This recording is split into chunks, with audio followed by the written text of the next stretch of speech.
I have always believed that the most dangerous cracks are the ones you cannot see until the entire structure collapses. At 58, I thought I had mastered the art of structural integrity. As a high-end interior restorer in Manhattan, my hands were trained to feel the slightest imperfection in a Ming vase or the subtle rot beneath a Louis XIV vanity. But I was blind to the rot in my own hallway. The morning started with the kind of practiced perfection that only wealth and a decade of marriage can buy. Sunlight, thin and sharp as a razor, cut through the floor-to-ceiling windows of our Upper West Side penthouse. I was sitting at the marble kitchen island, my fingers tracing the sleek edges of my iPhone 15 Pro as I scrolled through auction catalogs. Across from me, Simon was the picture of success. At 46, he possessed that aggressive, youthful energy that I had once found intoxicating, a sharp contrast to my more measured, quiet elegance. "I'll be late tonight, Helen," he said, not looking up from his MacBook Pro. "The Sterling merger is hitting a wall. I might have to stay at the firm until midnight." He leaned over and kissed my cheek. He smelled of sandalwood and Tom Ford cologne, a scent I had chosen for him. It was a kiss of habit, dry and efficient. He grabbed his briefcase and hurried out, leaving the faint echo of his footsteps on the polished oak floors. It was only 10 minutes later that I noticed it. He had left his charcoal gray blazer draped over the back of the chair.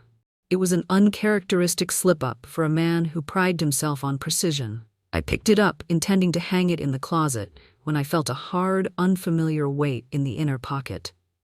My first thought was that it was a gift, a small box, perhaps, a surprise for our upcoming anniversary. But when I reached inside, my fingers didn't find velvet. They found cold, brushed metal. I pulled it out. It was a smart key, sleek and silver, with a minimalist logo etched into the side, the Azure. I froze. The Azure wasn't a car. It was the most exclusive residential tower in Hudson Yards, a place where the entry-level units started at $5 million. We didn't own property there. We didn't have friends there. A coldness, far more piercing than the December wind rattling the windows, began to seep into my bones. I looked at the key in my palm. It felt heavy, like a lead weight pulling me toward a floor that was no longer there. I walked to the window and watched as Simon's silver Mercedes S-Class pulled away from the curb, disappearing into the gray labyrinth of Manhattan traffic. For 12 years, I had been his anchor, his mentor, and the silent engine behind his rise in the financial world. I had used my connections to open doors for him that he couldn't even see. I looked back at the key. My reflection in the glass looked different. The lines around my eyes seemed deeper, my posture more rigid. I realized then that the man I had shared my bed with for over a decade was a stranger. He hadn't forgotten his coat. He had forgotten his mask. I didn't call him. I didn't scream. Instead, I sat back down at the island and picked up my phone. My hand was steady, a byproduct of a lifetime spent fixing things that others thought were broken beyond repair. If Simon wanted to play a game of shadows in Hudson Yards, I would let him. But he had forgotten one fundamental rule of restoration. You never know how deep the damage goes until you start stripping away the paint. I gripped the silver key until it bit into my skin. The investigation had begun. I waited exactly 2 hours after Simon left before I moved. In my line of work, you never rush the delicate layers. You let the solvents do their work. I sat in my studio, the silence of the penthouse heavy as a shroud, clutching a lukewarm Starbucks latte that I hadn't tasted. My hands, usually steady enough to apply gold leaf to a 17th century frame, were vibrating with a low electric frequency. I called an Uber Black. I couldn't drive my own car. I felt like my soul had detached from my body, hovering somewhere near the ceiling, watching this woman in her tailored Max Mara coat step into the back seat of a Cadillac. Hudson Yards is a monument to glass, steel, and ego. It's where the new money of Manhattan goes to hide behind floor-to-ceiling windows. The Azure was the crown jewel of the district. As I stepped into the lobby, the air changed. It smelled of expensive white tea and filtered oxygen. The concierge, a man with a smile as synthetic as his polyester tie, didn't even ask for my ID when I held up the silver key. He simply nodded, his eyes lingering for a split second on the Cartier watch on my wrist. I was a woman who belonged in rooms like this. The elevator ride to the 22nd floor felt like an ascent into a different dimension. When the doors slid open, the hallway was silent, carpeted in a deep navy that swallowed the sound of my heels. Unit 22B. I pressed the silver key against the sensor. Click. The sound was small, but in the vacuum of my life, it sounded like a gunshot. I stepped inside, and for a moment I couldn't breathe. The apartment was a masterpiece of minimalism, but it wasn't the architecture that to me. It was the familiarity. The walls were painted in cloud white, the exact shade I had used in our home. On the marble kitchen island sat a half-empty bottle of Veuve Clicquot and 2 crystal flutes. But it was the living room that broke me.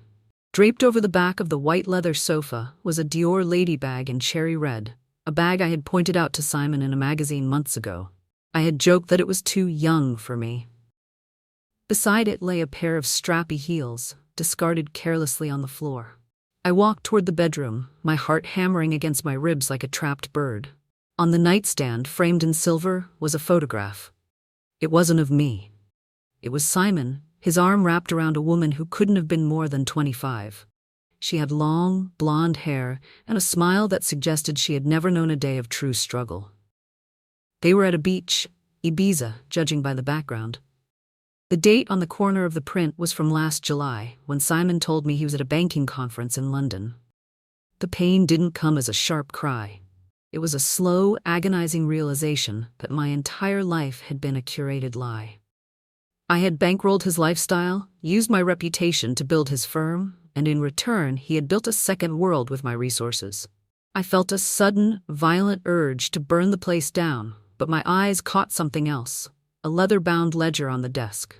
I opened it. Simon was meticulous. He had been tracking investments. But these weren't stocks. They were transfers from our joint retirement fund into a shell company. He wasn't just cheating. He was bleeding me dry, preparing for a life that didn't include me. I left the apartment before I could be discovered. I needed air. I walked 3 blocks to the Ritz-Carlton, my mind a blur of numbers and betrayal. I found a corner table in the lounge, hidden behind a large monstera plant. And then, I saw him. Simon walked in, looking radiant. He wasn't alone. The girl from the photo, Tiffany, was clinging to his arm, laughing. He leaned down and kissed her forehead with a tenderness he hadn't shown me in 5 years. He pulled out her chair, his movements fluid and practiced. I sat there, hidden in the shadows of the luxury hotel, watching my husband perform the role of the devoted lover. I looked down at my phone and saw a text from him. "Thinking of you, honey. Can't wait to get home to my beautiful wife." A cold, hard knot formed in my stomach. The grieving Helen was gone. The woman who restored broken things was back, and I realized that before you can fix a structure, sometimes you have to let the rot destroy itself completely. I reached into my bag and felt the cold silver key. I wasn't going to just leave him. I was going to erase him. Simon returned to the penthouse at 11:30 p.m., carrying the chill of the Manhattan night and the familiar scent of deception. I was seated in the library, the amber glow of a Tiffany lamp casting long, skeletal shadows across the oil paintings awaiting restoration. I didn't look up. My hands remained steady as I used a magnifying glass to inspect a hairline fracture on an 18th century canvas. Every nerve in my body was pulled taut, like a piano wire ready to snap. "Helen, you're still up?" His voice was smooth, draped in a practiced layer of concern. Simon stepped closer, placing a hand on my shoulder. That hand, only hours ago, had been tracing the jawline of a girl half my age at Hudson Yards. A wave of nausea surged through me, but I forced myself to remain as cold and still as a marble monument. I turned and offered him a faint, weary smile, the same weapon I had used for decades to handle the most difficult collectors on Fifth Avenue. "I was waiting for you," I said, my voice eerily calm. "How was the merger meeting?"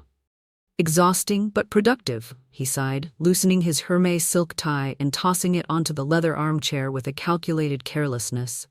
"But I brought something to make up for the late night." He reached into his breast pocket and pulled out a small, iconic red box. My heart recoiled. Inside was a Cartier love bracelet in white gold. In our world, this was a symbol of eternal commitment. To me, in that moment, it looked like a polished shackle.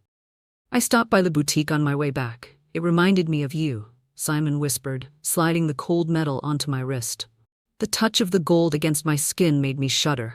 I knew the sordid truth behind this gesture.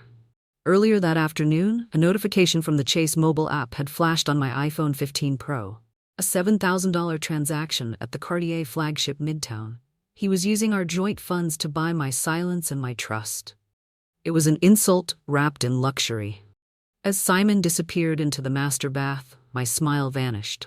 I opened my MacBook Pro, the blue light of the screen reflecting in my hardened eyes. I wasn't looking for love letters or thirsty texts. I was hunting for numbers.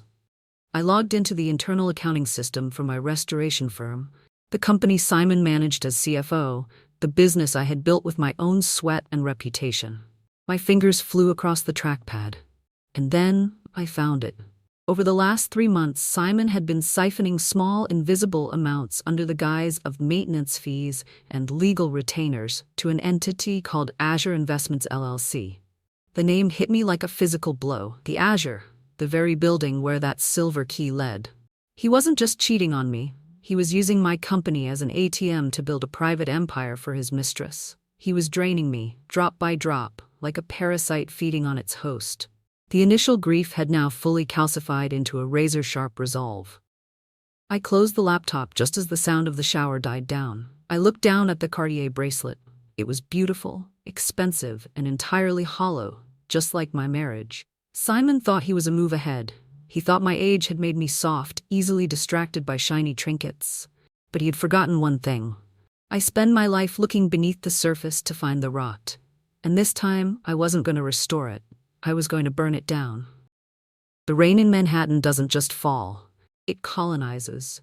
It turns the glass towers of Park Avenue into blurry monoliths and the air into a cold, damp weight. I stepped out of a yellow cab in front of a pre-war building that whispered of old money and secrets kept behind mahogany doors. I wasn't here for art restoration today. I was here to restore the balance of power. Marcus Thorne's office felt like a sanctuary of logic in a world gone mad. The walls were lined with leather-bound volumes, their spines cracked from decades of legal warfare. Marcus himself was 70. With silver hair and eyes that had seen every variation of human greed. He didn't look at me with pity. Lawyers of his caliber don't deal in pity, they deal in leverage. "Helen," he greeted, his voice a gravelly baritone. He gestured toward a velvet armchair. On his desk sat a Mont Blanc Meisterstück pen, its gold nib gleaming under the soft lamplight. "You sounded urgent on the phone. I assume this isn't about the probate case we discussed last year." I didn't waste time. I pulled an encrypted USB drive from my Dior clutch and pushed it across the desk. "Simon has been busy, Marcus. He's been funneling assets from my firm into a shell company called Azure Investments. He's using it to pay for a $5 million playground at Hudson Yards." Marcus picked up the drive, his thumb tracing the metal casing. He plugged it into his MacBook Pro and scrolled through the spreadsheets I had extracted the night before. The office was silent, save for the rhythmic clicking of his mouse and the muffled roar of traffic 20 floors below. After 5 minutes, he leaned back, his expression unreadable. "It's worse than you think, Helen. These aren't just transfers. He's miscalculating the depreciation of your art inventory to create ghost losses. That's not just marital misconduct. That's federal tax fraud. If the IRS catches wind of this, your firm goes down with him." A sharp, cold pang of fear struck my chest, but I suppressed it. "That's why I'm here. I need to sever the link before he pulls the trigger on the final transfer." Marcus reached into a drawer and pulled out a worn copy of The 48 Laws of Power by Robert Greene. He flipped to a bookmarked page but didn't hand it to me. Instead, he looked me straight in the eye. "Law 15. Crush your enemy totally. If you leave even one ember lit, the fire will eventually return. Simon thinks he's playing a game of chess. You need to remind him that you own the board." He leaned forward, his voice dropping an octave. "I've checked the deed for the Azure apartment." He was arrogant, Helen. "He used a subsidiary of your holding company to secure the lease-to-buy agreement, thinking you'd never look at the fine print. Technically, you're the primary guarantor, and under the emergency safety provision of that building's bylaws, the primary owner can override all biometric and digital access if they suspect unauthorized use." A slow, predatory heat began to replace the ice in my veins. "So I can lock him out?" "You can do more than that," Marcus said. a faint, shark-like smile touching his lips. You can erase his existence from that building with a single swipe of an iPad, but we have to be precise. If he suspects we're on to him, he'll move the offshore accounts, and you'll be left with a beautiful apartment and an empty bank account. I stood up, smoothing the wrinkles in my silk trousers. I felt a strange sense of clarity. For years, I had built a life of beauty and order, only to have a parasite thrive in the shadows of my hard work. No more. Get the paperwork ready for the emergency override, Marcus. I'll handle the timing. As I walked out of the office, I passed a bookstore window. There, displayed prominently, was a stack of Atomic Habits. It reminded me that Simon's downfall wouldn't be one giant mistake, but the accumulation of all the small, arrogant habits he thought I was too old to notice. The storm outside was getting worse. I opened my umbrella and stepped into the gray light. The trap was set. All I needed now was for the rat to get hungry. The sky over Hudson Yards was the color of a bruised plum, heavy with the weight of a coming deluge. By the time I reached Unit 22B, the rain had begun to lash against the floor-to-ceiling glass, turning the Manhattan skyline into a blurry, impressionist painting of gray and gold.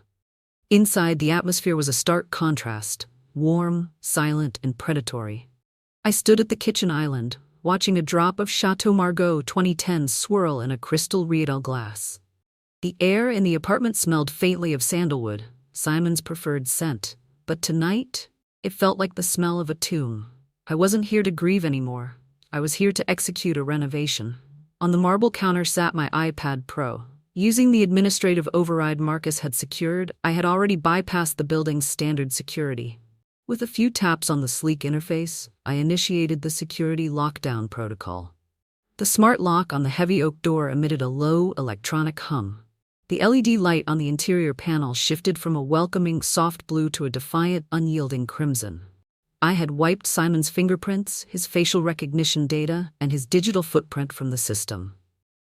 In the eyes of this building's mainframe, my husband no longer existed. I walked to the Sonos sound system and selected a playlist of melancholic cello suites. The music filled the room, rich and mournful, echoing off the minimalist walls. It was the perfect soundtrack for an ending. Just an hour ago, I had performed one final sweep of the apartment. In a hidden compartment of the mahogany walk-in closet, I found what I was looking for. A leather travel folio containing a second passport and a set of offshore account details. Simon wasn't just having an affair, he was planning an exit strategy. He had been preparing to vanish, leaving me to drown in the federal tax mess he had created in my company's name. He wasn't just a cheater, he was a thief of lives.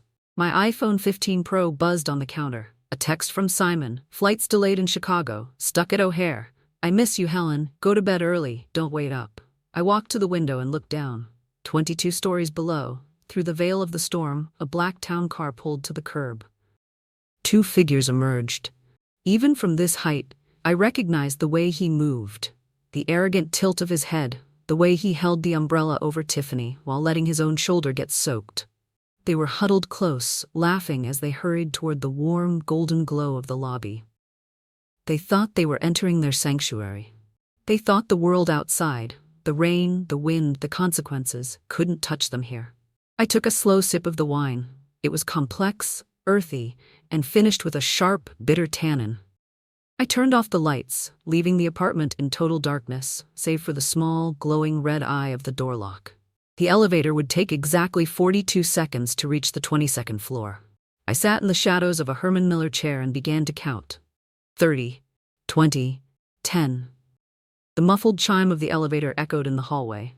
Then came their voices, the high-pitched, girlish giggle of the woman who thought she had won, and the low, triumphant chuckle of the man who thought he had stolen my future. I heard the rustle of keys, then the confident press of a finger against the scanner. Beep, beep, the red light flashed. The door remained deadlocked. I leaned back and waited for the silence to break. The silence in the hallway was shattered by the rhythmic, frantic clicking of the electronic lock. From my position in the darkened living room, I watched the small monitor of the integrated security system. Simon looked unrecognizable. The man who had walked out of our penthouse that morning as a titan of Wall Street now looked like a ghost haunting his own life.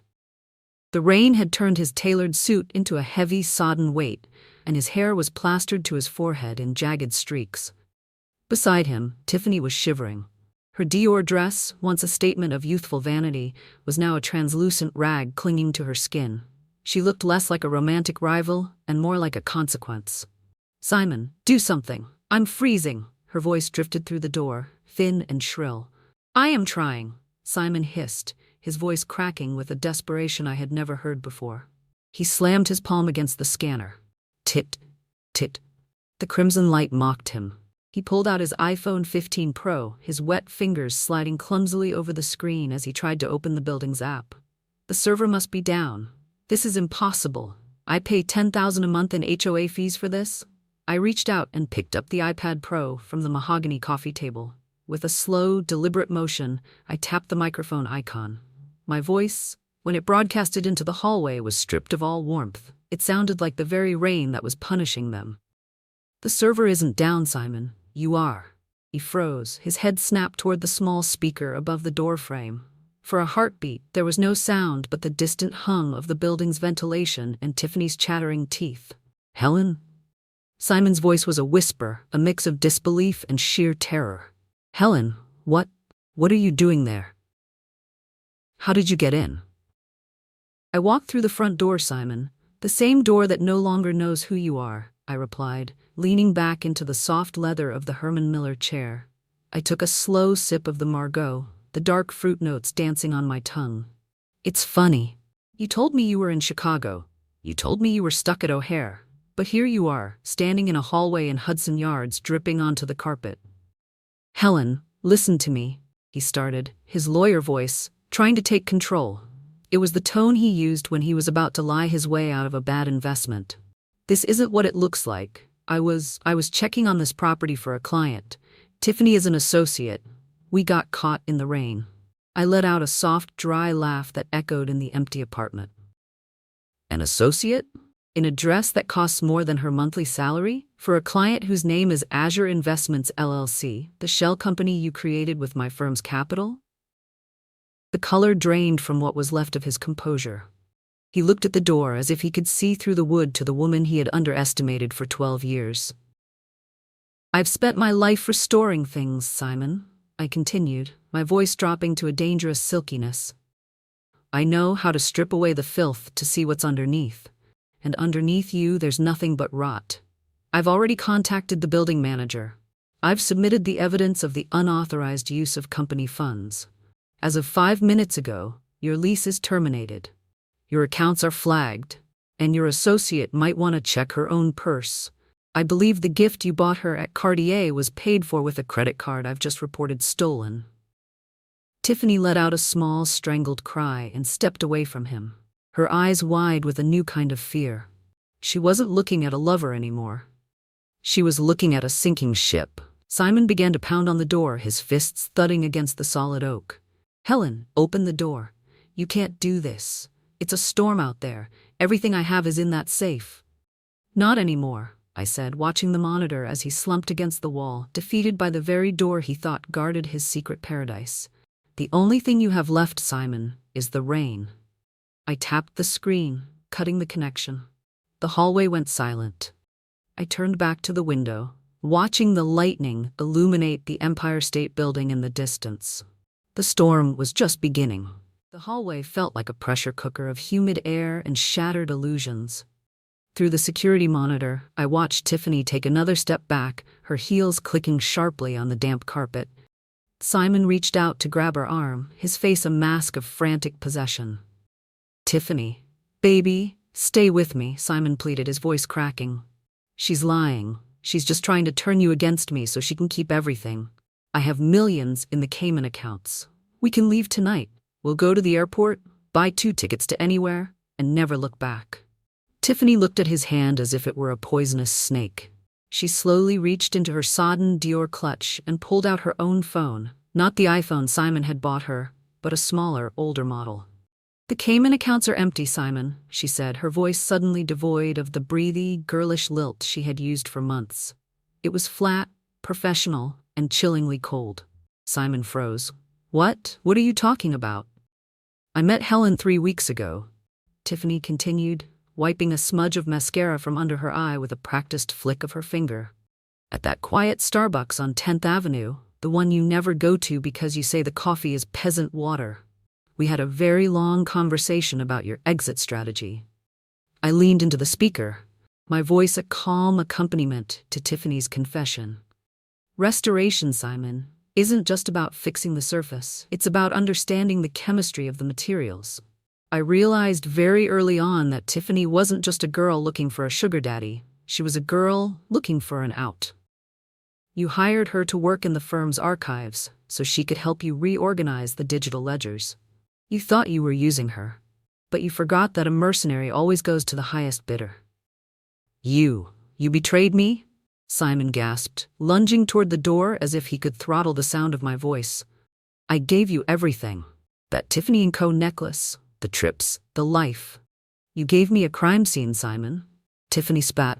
She pulled a small Amazon Kindle from her bag, the device where she had been secretly backing up every one of Simon's encrypted communications and wire transfer receipts. Helen didn't just offer me money. She offered me immunity.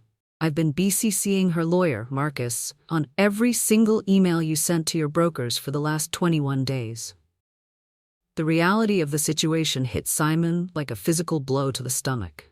He slumped against the doorframe of Unit 22B, the very door he had bought with stolen dreams. He was trapped in a cold, fluorescent-lit hallway between a wife he had underestimated and a mistress who had outplayed him. I even found your second passport, Simon, I added, watching him through the high-definition lens. The one you kept in the lining of your golf bag. It's currently in Marcus's safe, along with the logs of your meetings with the shell company's directors. You weren't planning a life with Tiffany. You were planning to leave her in the lurch once you crossed the border, weren't you? Tiffany didn't even look surprised. She just looked tired. She adjusted the strap of her bag and looked directly into the security camera. We're done here, Helen. We're done, Tiffany. The car I called for you is waiting in the basement. Your statement has already been signed and notarized. Tiffany turned and walked toward the elevator without a second glance at the man she had spent a year loving. Simon was left alone in the hallway. The sound of the rain outside now mimicked by the heavy, ragged sound of his own breathing. He looked down at his hands, then up at the red light of the door lock. He realized then that he wasn't just locked out of an apartment. He was locked out of the world he had spent a decade carefully constructing. I picked up my MacBook Air from the counter and opened the final file Marcus had sent. It was a warrant notification. Simon, I said softly. Listen, can you hear that? Below the roar of the Hudson Yards wind, a new sound began to rise. A rhythmic, wailing siren, growing louder with every heartbeat. The wail of the sirens grew into a deafening roar, bouncing off the glass canyons of Hudson Yards. On the security monitor, I watched the elevator doors slide open once more. This time, it wasn't a girl in a damp dress who stepped out. It was 4 men in dark windbreakers, with FBI stenciled in bold yellow letters across their backs, accompanied by 2 NYPD officers. Marcus Thorne stepped out behind them, his Montblanc pen tucked into his breast pocket, looking like the harbinger of a storm far more permanent than the one outside. Simon scrambled to his feet, his hands shaking so violently he nearly dropped his iPhone 15 Pro. He tried to pull his shoulders back, to summon the ghost of the powerful financier he had been only hours ago. What is the meaning of this? This is private property. I'm a senior partner at... You're a flight risk, Mr. Vance, one of the federal agents interrupted, his voice like cold iron. He didn't even look at Simon's face. His eyes were fixed on the silver handcuffs hanging from his belt. Simon Vance, you are under arrest for grand larceny, wire fraud, and the embezzlement of over $4 million from the Heritage Restoration Group and its subsidiary funds. Simon's jaw dropped. He looked at the camera lens at me with a plea that made my skin crawl. Helen, tell them it's a mistake. We can fix this. I'll give it all back. I leaned toward the iPad's microphone, my voice a whisper that filled the hallway. You can't give back time, Simon. And you can't give back the trust you turned into a weapon. You didn't just steal money. You stole the peace I worked 30 years to build. As the officers moved in, Simon instinctively checked his wrist, a habit of a man who lived by the second. The light from the hallway fluorescence glinted off his Rolex Submariner, a masterpiece of engineering that had cost more than some people's college tuition. One of the officers grabbed his arm, jerking him forward. "Watch the watch!" Simon shrieked, his voice hitting a pathetic, high-pitched note. "That's a $50,000 timepiece. It's evidence now," the officer grunted, clicking the steel cuffs shut around Simon's wrists. The sound was final, a sharp, metallic clack that signaled the end of his era. Through the monitor, I watched them lead him toward the elevator. He stumbled, his expensive Italian leather loafers slipping on the wet floor. He looked small. For the first time in our marriage, the 12-year age gap didn't make him look youthful. It made him look like a petulant child being hauled off to principal's office. Downstairs in the lobby, I knew the rest of the scene was unfolding. His silver Mercedes S-Class, the car I had helped him pick out for his 40th birthday, was currently being hooked onto a tow truck, marked for civil forfeiture. His office at the firm was being padlocked. Every digital gate he had built to hide his crimes was being kicked down by Marcus's legal team. As the elevator doors closed on Simon's terrified face, a strange sensation washed over me. It wasn't the fiery rush of revenge I had expected. It was something quieter. It was the feeling of a heavy, suffocating weight finally being lifted off my chest. I walked to the kitchen and picked up a silver polish cloth. I didn't look at the monitor anymore. I looked at a small, tarnished silver bowl I had brought from our home, a piece from the 1920s that Simon had once told me was trash. I began to rub the silver, my movements slow and rhythmic. The rain was still hammering against the glass, but for the first time in a decade, I felt perfectly dry. The penthouse felt like a hollowed-out shell. Without the noise of Simon's constant, ego-driven phone calls and the sharp, aggressive scent of his sandalwood cologne, the air was finally clean. I spent the first few days in a state of suspended animation, my body finally acknowledging the weight of the war I had just won. The silence wasn't lonely. It was medicinal. I sat at my workbench, the pale, early October sunlight spilling over my MacBook Air. Marcus had called earlier with the finality I had been craving. Simon's legal team was already crumbling. Faced with the mountain of digital evidence Tiffany had provided, and the federal paper trail Marcus had unearthed, they were pivoting toward a plea deal. But the U.S. attorney wasn't interested in mercy. Simon was looking at a decade in a federal facility. The Azure apartment had been liquidated, and through a series of swift legal maneuvers, the majority of the siphoned funds were being diverted back into my firm's accounts. I closed the laptop and looked at a small Amazon delivery box that had arrived that morning. I sliced it open with a palette knife, the cardboard yielding with a satisfying hiss. Inside was a new, leather-bound copy of Meditations by Marcus Aurelius. I ran my thumb over the embossed cover. For years I had been the restorer, the woman who fixed the broken edges of everyone else's lives, while my own foundation was being eaten away by termites. I flipped to a passage I had highlighted in my mind 1,000 times. The soul becomes dyed with the color of its thoughts. For 12 years my soul had been dyed in the shades of Simon's deception, gray, cold, and anxious. I took a sip of a now cold Starbucks blonde roast. The bitterness grounded me. I realized then that the most difficult restoration project of my life wasn't a Ming vase or a Renaissance fresco. It was me. I spent the rest of the week clearing out the clutter of our shared life. I didn't want the heavy mahogany desk where he had sat and plotted his thefts. I didn't want the silk rugs that had muffled the sound of his lies. I called a high-end estate liquidator and told them to take everything. While packing a box of my old art journals, I found a photograph tucked between the pages. A picture of me at 25, standing in front of a half-finished canvas in a tiny, sun-drenched studio in Brooklyn. I was covered in paint, my hair a mess, but my eyes were bright with a fierce, unburdened light. I looked at that girl and felt a sudden, sharp ache in my chest. I had traded that light for the security of a polished life, only to find that the polish was a cage. A single tear escaped, hot and stinging, and landed on the old photograph. It wasn't a tear of grief for Simon, or even for the marriage. It was a tear of mourning for the years I had spent playing small to make a smaller man feel big. But as the tear dried, a new sensation took its place, a quiet, steady thrum of power. I wasn't the victim of a scam. I was the architect of my own liberation. I picked up my phone and opened a real estate app. I didn't look at the skyscrapers of Manhattan or the glass boxes of Hudson Yards. I looked east, toward the salt air, the crashing waves, and the sprawling, unmanicured beauty of the Hamptons' quiet side. I found a cottage, a small, pre-war shingle house with a north-facing attic that would make a perfect studio. I didn't ask for a second opinion. I didn't check with a financial advisor. I just clicked Contact Agent. The ashes were still cooling, but beneath them, the first green shoots of something new were starting to push through the soil. The light in Montauk has a specific, crystalline quality, a purity that Manhattan's glass canyons could never capture. 1 year after the storm that razed my old life to the ground, I stood on the deck of my shingle-style cottage, watching the Atlantic churn in shades of bruised purple and pale gold.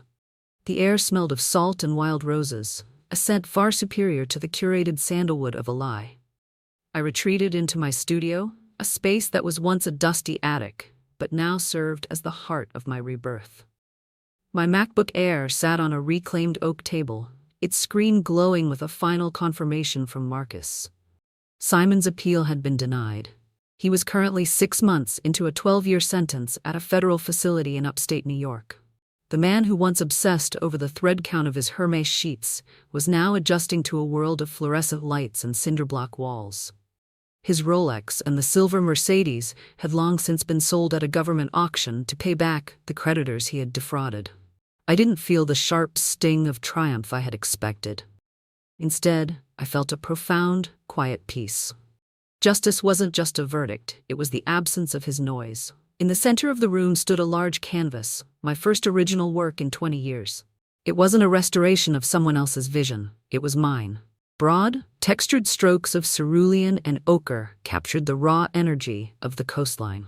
Beside it, a half-empty Starbucks cup sat next to a worn copy of Women Who Run with the Wolves, which I had ordered from Amazon during a particularly restless night.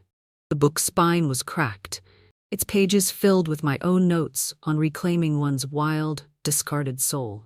A gentle knock echoed from the downstairs door. I checked my watch, a simple, elegant citizen timepiece I had bought for myself, and smiled. David was standing on the porch, his hair windswept and his eyes reflecting the blue of the ocean. He was an architect, a man my own age who understood that a foundation's strength isn't measured by its height, but by its depth. He wasn't a project or a mentor. He was just a man who brought me fresh peonies from the local market and listened more than he spoke. "The gallery is ready for the opening tonight, Helen," he said, leaning against the doorframe. "People are already talking about the restoration of the artist. Are you ready?" "I've been ready for a long time," I replied, grabbing my linen blazer. We walked down to the village together, the sound of our footsteps synchronized on the wooden sidewalk. Passing a Barnes & Noble window, I saw a display of self-help books, and for a fleeting second, I thought of the woman I used to be, the one who thought she needed to fix every crack in a man to make him whole. I realized then that I had spent decades trying to save a ghost, only to find that the ghost was me. The exhibition was a success, but the true victory wasn't the red "sold" stickers on the frames. It was the moment I looked into the mirror in the gallery's restroom and truly recognized the woman looking back. Her skin was lined with the maps of her survival, and her eyes held a clarity that only comes after the fire has burned away everything that was never meant to stay.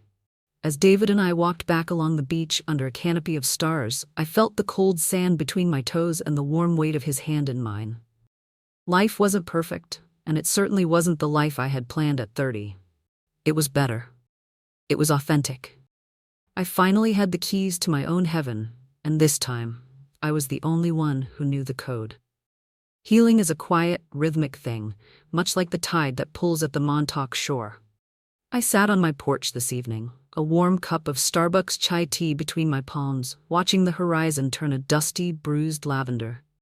In the distance, the lighthouse blinked, a steady, golden heartbeat in the growing dark.